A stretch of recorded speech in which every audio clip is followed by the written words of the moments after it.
Welcome to episode 10 of Pillow Talk. It's the last one of the season because we have finished Sex.Life season 3 and I'm a bit nervous. I think it's because episode 10 of the potty is a bit heavy at the start. So I'm going to address that a little bit more in this episode. I'm going to share more details about what happened in the lead up to the sexual assault and also more about what happened after I confronted him, including a time that I saw him. But of course, it's not all heavy. I'm going to read a new poem from our Bruce Springsteen Vampire Boy. I'm finally getting producer Rachel behind the camera. Well, she's behind the camera, in front of the camera. Yeah, I'm actually going to get her on this bed. Oh yes, I have a confronting chat with Mama Kez.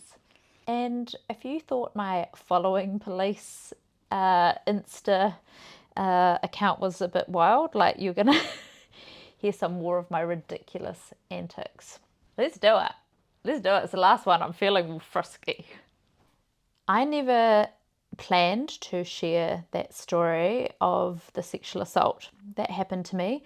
And yet as the season unfolded and the more that I shared my truth around my experience of being single and looking for love, I realized how important it was for the collective to hear this story. New Zealand, we have got horrendous sexual assault stats, and that's that 1 in 3 women will experience that in their lifetime. So I guess I really wanted people to know that they're not alone, and it's really healing to share your story in a safe place, whether or not that is reporting what happened to you or sharing with a really beautiful friend like I did with Rachel. I have been overwhelmed with responses from people sharing similar stories. Even part of me and this sharing of my story is there's this minimization that keeps coming in, and I can see that from a lot of the responses where people have come in and shared their stories. One person told me that they were married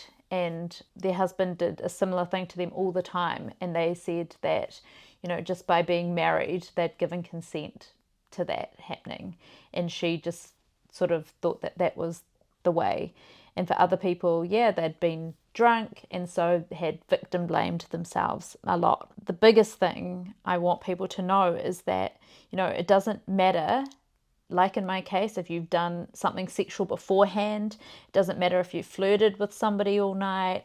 It doesn't matter if you are nude next to someone. It does not mean that they have the right to do anything to you. It's kind of like the example of if a house is unlocked, it doesn't mean that you just get to walk on in and take what you want.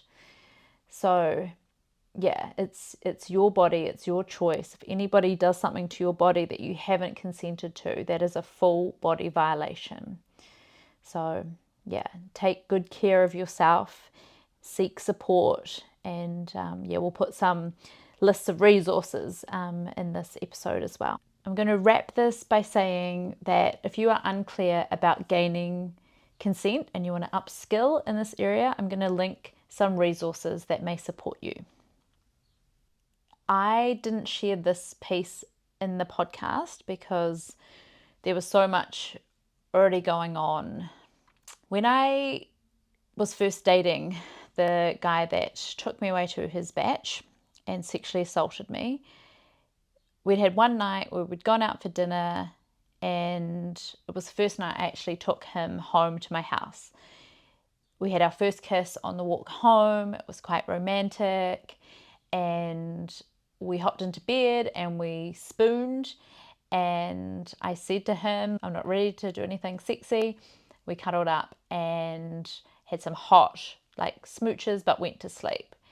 And then I actually woke up to him eating me out that night, and it actually didn't feel wrong to me that night. I was kind of excited.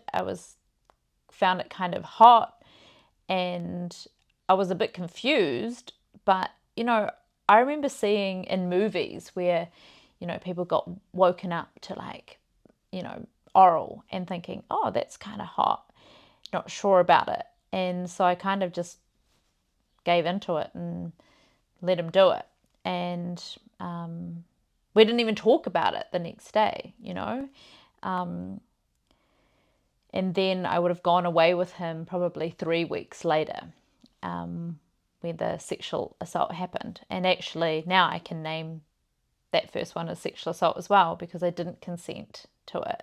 On reflection, what it really shows is that, you know, this guy has a track record of this sort of stuff, and actually this behavior is something that he clearly gets off on. So yeah, I thought I would just share that to kind of flesh out the picture of really this guy's behavior and how he does not understand consent.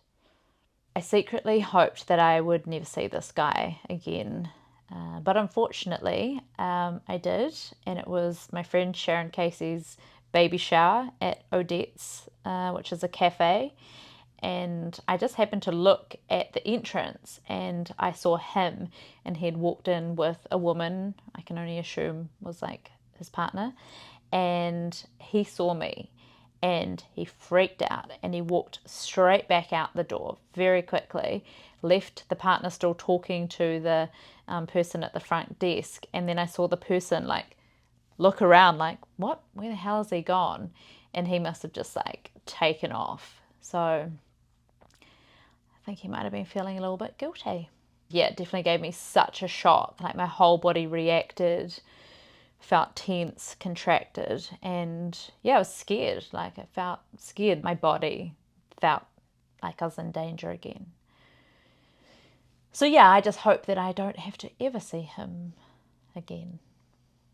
It was so healing for me a year later to go to this Bruce Springsteen concert, feel good in my body, eye up this sexy man and take him home and have a vampire experience. And then he wrote me a poem, and we hear Hayley read the poem out loud, and she is disgusted with what she sees. So here it is. This is how it actually looked. You can see the blood splattering. You can see his font that she picked apart. And years later, he said to me, God, the only regret I have about that poem is the font. So the fact that she actually picked up on that is hilarious.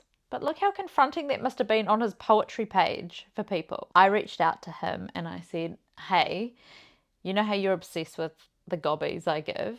Can you write me a letter almost like for my CV about how good I am at gobbies? And he said, no, I won't do that because whilst you are an amazing gobby giver and a beautiful sexual being, your sexual side is actually the least interesting thing about you. But I will write you another poem. So here it is. The Boss. We danced to a boy called Bruce. It hardly sold sex, but there she was, moving like everyone was watching. Chuck Taylors, a playsuit, I couldn't wait to pull aside. The crowd was loud, thirsty, but all I wanted was her laugh. We swapped war stories on the walk home. She kept me honest, so I wanted to keep her. A half-lit room, a mirror I'd usually avoid. Who needs reflection with intentions like these? A wet mouth, slow drifting south.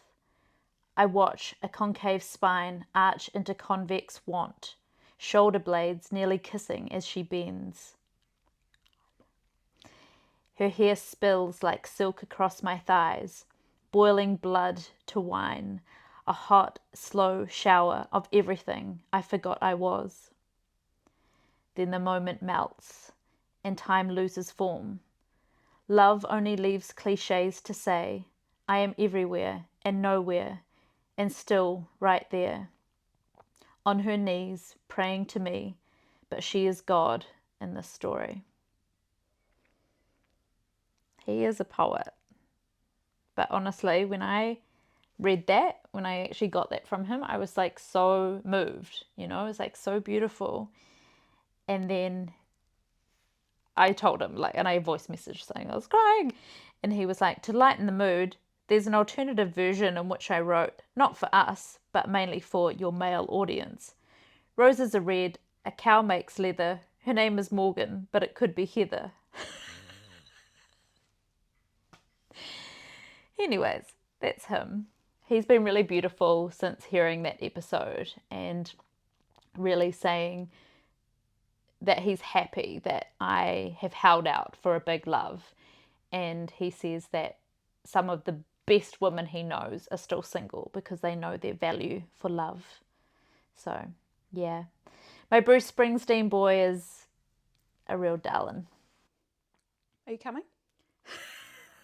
Are you ready? Yes, I'm recording. Ah, fuck. Sorry, mate. I was just getting all my stuff sorted. What the fuck?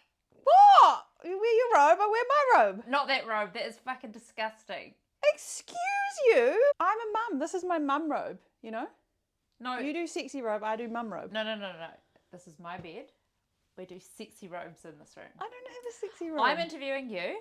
I'm saying we're doing it here on my bed in sexy robes. You look gorgeous. You look absolutely gorgeous. Don't you just feel better? I feel something. Let's go. Here's producer Rachel. Do you even know what she looks like? Here she is. Doesn't she look good in a robe? My bit's hanging out. I wish. I'm going to interview you. Okay, Okay. I consent. Thank you. Rachel, Morgan. how did you end up being the producer for Sex.Life season 3? We were just out for lunch and I had just quit my last contract. And I think you literally said it out loud as the idea came to you. Yeah. Is that what happened? Yeah. Do you back that decision? One of the best decisions of my life. Oh. And what's funny is it wasn't even a decision. It was like, oh my God, like, of course you're going to be the producer. Rachel, What? you've seen a few men come and go. I've not watched them come and then go, but I know what you mean. You might have heard them. Yes, probably. Probably. Did you have any favourites? Any that you were like gunning for and hoping that I would make a future with? I really loved you and G.I. Joe. I think I was pretty jealous of the way that he loved you. Not in like a vindictive jealousy way, but just in a like, wow. You know, like he loved all of you and he was very outward with his love. He would be the only one, I think, that I'm really like. But not now. Like, I don't wish you'd stay together. He wasn't the right person for you or anything. But when you were together, it was a big love. I actually remember you growling me. Remember when I nearly hooked up with that radio announcer and you growled me about it because of that love that you were seeing that I was getting from G.I. Joe. You were like, some people never get that. And maybe you don't realise how lucky you are. Yeah, so... It's sage wisdom from a younger me. Yes. Yeah. You'd also made a beautiful chicken pie that night. Sorry to that chicken. What type of guy do you see me ending up with? I see you ending up with someone who is very stable.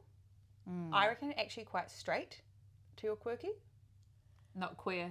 No, I mean like not kooky. Okay. Like straight, you know? Oh, fuck, really? Okay. Yeah, All I right. do. I do. I just see you in a yin and yang situation. You know, like a suit or something. Ooh. Look at you. You're trying to rebel against this concept. Yeah, I am. I'm trying to be I can like... see you being feisty. You're trying to like make it fit, work in some way. Fine. If that's you, apply below. I've got this heart yearning and it's just like not working. Like, I must be doing something wrong. No, don't make me bloody slap you. You're not doing something wrong, mate. I honestly think you haven't chosen someone. I haven't chosen. Yeah. I think that there are men you have dated who other people would have chosen and had their life with because they would have been good enough. And I'm not saying this is a bad thing at all. I think you have a really clear and high expectation of what you want. And I also do think that you've romanticized the big love Yeah, And I'd agree. Yeah, and you do have it up on a very high pedestal. But you could have picked some of those guys. Yeah. I also think that you've done a lot of personal growth and work in the last few years, and I don't think that if you had picked someone or settled down younger, I don't think it would have been the right time for you. I think you're spot on there. I think there's been so much change in me in terms of even what I was attracted to back then, that the person that I would have been with back then would no longer be attracted to me now, because there's like, whoa, such a shift. Yeah. And that's a good thing. Totally. I think there is something in that romanticizing the big love, though. And I think that has been a really valuable piece of going back through all my relationship history in this season to see that actually there were these potential really beautiful men with great qualities and values showing up that I didn't choose because I wasn't having this flush of chemistry and like Disney princess moment. Would you say it's possible that idealism has been shaped by your childhood? Without a doubt. Yeah. Yeah. And find a perfect man. Yeah. So that he would never leave you. Yes. Yeah. And, you know, what is a big, or has been like really big on my radar in the last few years, it's not even been about how that partner would be for me. It's how they would be as a father, because for me, who I choose to have a child with is like the most important thing, because I have so many wounds around my father that I don't want someone to be a shit dad to my child. And that's so valid. What's one story that hasn't been told about me that really sums me up? You do have a history of sharting. Oh, for fuck's sakes, really? Yes, everyone heard that story on season 2 and thought it was a one-time event when you were sharting over the harbour bridge because of the mints. But let me tell you, she's a sharter from way back, and a real classic Morgan story. When we were living together, you came downstairs and I think you were in a pair of new jeans. And I was like, damn. And then you were like playing it up and like shaking your booty. Is this what happened? Yes. And being all like arsey with your new jeans. I was on my way to work. Like, I was ready to go. And then I think you were trying to be funny and push out a fart, because you also fart all the time. And then you pushed out a fart and you were like, and you'd sharted in your new jeans and you had to go upstairs and change. Yep. Well, was that the kind of story you were after? I mean, no, but great. Thank you. Yeah, I was looking for something that no one had heard before, so yeah, that'll do. You have a very uncanny sense of being able to talk about things like sharting, shitting yourself, and then still being like really hot and sexy. Not to me. Like, I don't find you hot and sexy. Like, yes, you do. Well, not like, well, yeah, I do objectively. Yeah. But like, who can pull that off? Not many people. The thing is that we all eat, so we all shit. If you don't shit, you die. Thanks, Mama Kez. Fucking hell. Actually, I bought something for you. Excellent. Give it to me. No! Not the mic! Get in here. So thin now. I know. It's shed a lot of microplastics in the wash. I love this moment with you, but I don't like this blanket. Just accept it. I don't. A lot of love under this blanket, you and I. Oh, you did. This was my little emergency blanket. It was. It's never left us. Oh my god. This is so weird. I can't believe you brought the milk. If you don't know, you can now watch all our video episodes of the podcast, Sex.Life, here on my YouTube channel. And I leave in, on these video versions, all the bits that the legal team want me to cut out of the podcast. So it's a little bit naughty. And there is this particular bit that I'm about to show you that legal wanted me to cut out of the podcast, so it's not there, but it's here. Sorry, Susie Cato. Don't tell her about this. Maybe we should write songs to each other about our noses. Mine's got a little flick on the end. Why is it a kid's song? Susie Cato's here. Yeah.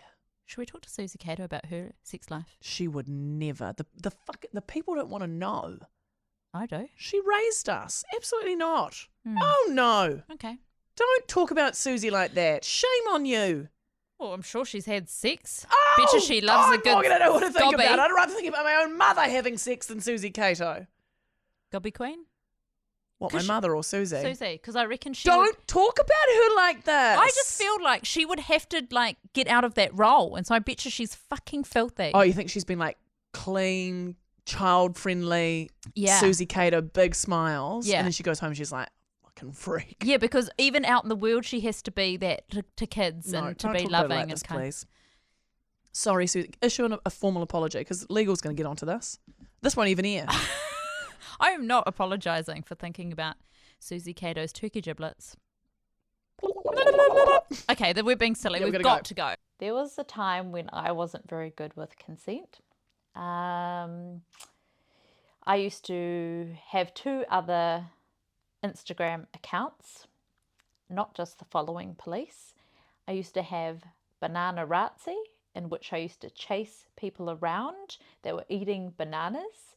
People used to send me pictures of them spying on other people eating bananas. Like, I started this whole bad revolution of banana munching.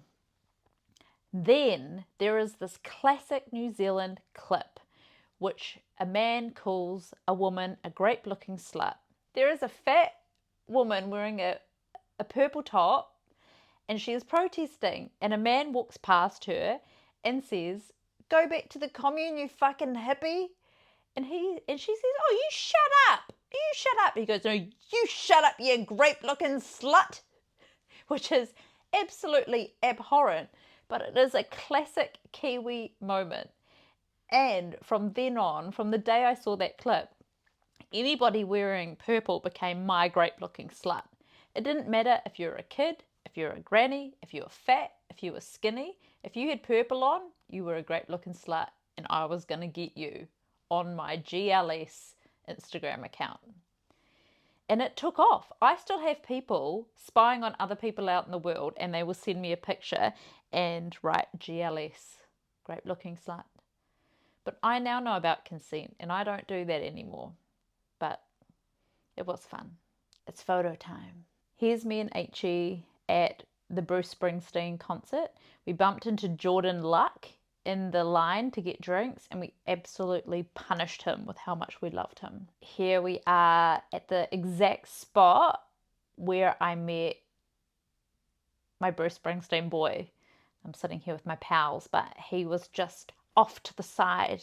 I've picked a handful of my favourite photos of Rachel and I that I think show some beautiful moments in our friendship. Here's one of us as mermaids. Here's when Rachel was pregnant and she didn't want to do a photo shoot with her partner, so I stood behind her and held her belly like I was the father. This is a picture of me on the fishing boat the morning after I had been sexually assaulted, and it's really confronting to look at this photo because it doesn't even really look like me. Like, you can almost see like trauma in my face on reflection. It's horrible. And he took that photo. This is a picture of me filleting one of the fish that we caught off the boat that day, the day after. So I was back in my own house. I've never filleted fish before, so I put my togs on.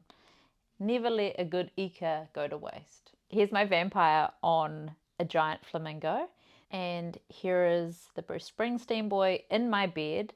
I'd put a crystal on his chest, on his heart, for some heart healing. He was a great get-along boy. He really let me do some weird things to him, and he just got on board. That year between the sexual assault and, finding myself again was really big. And it's an ongoing piece for me as well. But this is really what started my womb journey. So here's some more photos of this time of rewilding and getting in touch with my body and just being a bit of a bit of a Morgan, a real Morgan wild child. Here's my bedroom with the big double mirrors on my wardrobe. Now, this is not from that moment that I describe in the podcast where I give the best gobby of my life to the vampire boy, but you can really see how much mirror there is, and then that you get to see my bedroom at the time. You see where my bed was positioned as well. It's time for my interview with Mama Kez, and in episode 10 of Sex.Life, Hayley compliments me on my tits. She thinks they're looking fine. This inspires me to go and buy a new bra, and I wear it in this interview.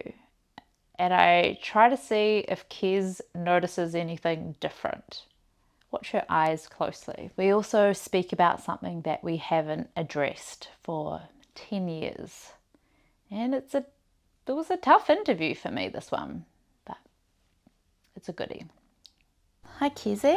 Hi, Morgan. Okay, let's jump into the tough piece from episode 10 of Sex.Life. So I've shared about the sexual assault. You knew this guy. Mm-hmm. He'd actually come into your home. What did you think of him when you first met him? I thought he was quite lovely. He brought all that beautiful fish and kaimoana into the house, and that's always really lovely. I mean, you let him in your kitchen, which He is was big. in my kitchen, shucking away. And so then the weekend that I share about in the podcast, how did you feel hearing about that? Well, I knew about it because you had eventually told me about it. It was hard to hear it again and to feel that angst. And, you know, I'm really sorry that happened to you. I'm really, yeah, I mean... Thanks, Kezzy. I do remember that night getting you to come over, and I shared it with you, which felt really healing, you know. And then about a week after that, I started getting these notifications on Snapchat that he was screenshotting our chat. I was so triggered to see him pop back into my world, and I messaged him and I said, "What are you doing?" And he was like, "Your mum sent me a threatening message." What did you say in that message? I told him I'd been your protector and gatekeeper since before you were born, and that it was such a disgusting thing. He was a disgusting human doing that to you, and I think I called him scum. Oh. I was mad. Anything abusive or traumatic happening to your children, it's a ripple effect to everybody. We also had to go through a bit of a tough time, you and I, after that though, because that felt like a boundary violation, you messaging him, because that sort of re-traumatized me in a way. I'm sorry about that, yeah. Yeah. We've never really processed that, I don't think, but I have my own thing going on. I should have taken it to therapy and I should have worked through it on my own, as you were trying to do on your own, but you and I weren't working together. So yeah, I will own that and apologise for that, and I'll never do that again. Thank you. I'm wiser. Thank you, Kez. I know it was really hard for you, so I understand that. Well, we got through that one. Whew. You're right. Yeah, yeah. Yeah. At the second half of episode 10 on Sex.Life, we have an unexpected hero that I meet at the Bruce Springsteen concert. Do you think, meeting at a Bruce Springsteen concert, taking someone home for a gobby and a period munch, does that feel like a good love story to tell your grandchildren? Well, I think maybe keep a few things under wraps. We met at a Bruce Springsteen concert would probably suffice. Okay, Got it. Yeah. Got it. Yeah. So we're at the end Yes. of the season. I haven't found my one true love Yet. yet. There's the powerful word. Yet. What do you think I need to do to go and find my one true love? I think it'll just happen. You know, the right person that's going to align with you and be your one is just waiting, getting closer every day. But yeah, keep doing what you're doing. You're just beautiful. So proud of you. He's coming. He's coming. I'm ready, you know. Are you ready? I'm ready. I'm ready. Right. That's a wrap. So proud of you. You're amazing. Yeah, thank you. I know, nippies. What's in there? Is that real? Come on, show and tell. What's there? Is there something in there? No? Real? How do they... Come on, there's something in there. All right, Kez, you're in for a treat. You're allowed to be taking your clothes off. Yep, I can do what I goddamn want. It's my Yep. channel. Oh, beautiful. Ah, they're a bra with them in. Yep. How's Bells and Tigers underpants? I want a bra like that to go with my new sweatshirt. Go on, flick it. Woo! Didn't feel a thing.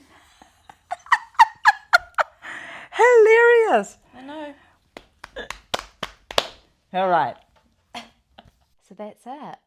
We're here. We've done 10 eps of Pillow Talk. Thank you for being here. You're the most beautiful, incredible, gorgeous, funny, talented, empowered pursuers I could have ever asked for to really support me on this journey. The good news is it's not all over. Hayley and I are going to do a Q&A. So any questions that you have got, you can type them out at the bottom of this episode and we will answer them in the Q&A. I've been a busy beaver working away to find out how I can find my one true love because the quest for love continues. And as I left us all hanging on episode 10 of the podcast, I need your help, okay? I don't know what that looks like yet, but if you have got an idea, let me know because at this point, I'm open. I'm open in more ways than one. Let's do this together. Like maybe your dad just got divorced. I don't know. Anyways, look, it's getting silly. I'm going to go. Thank you for being here.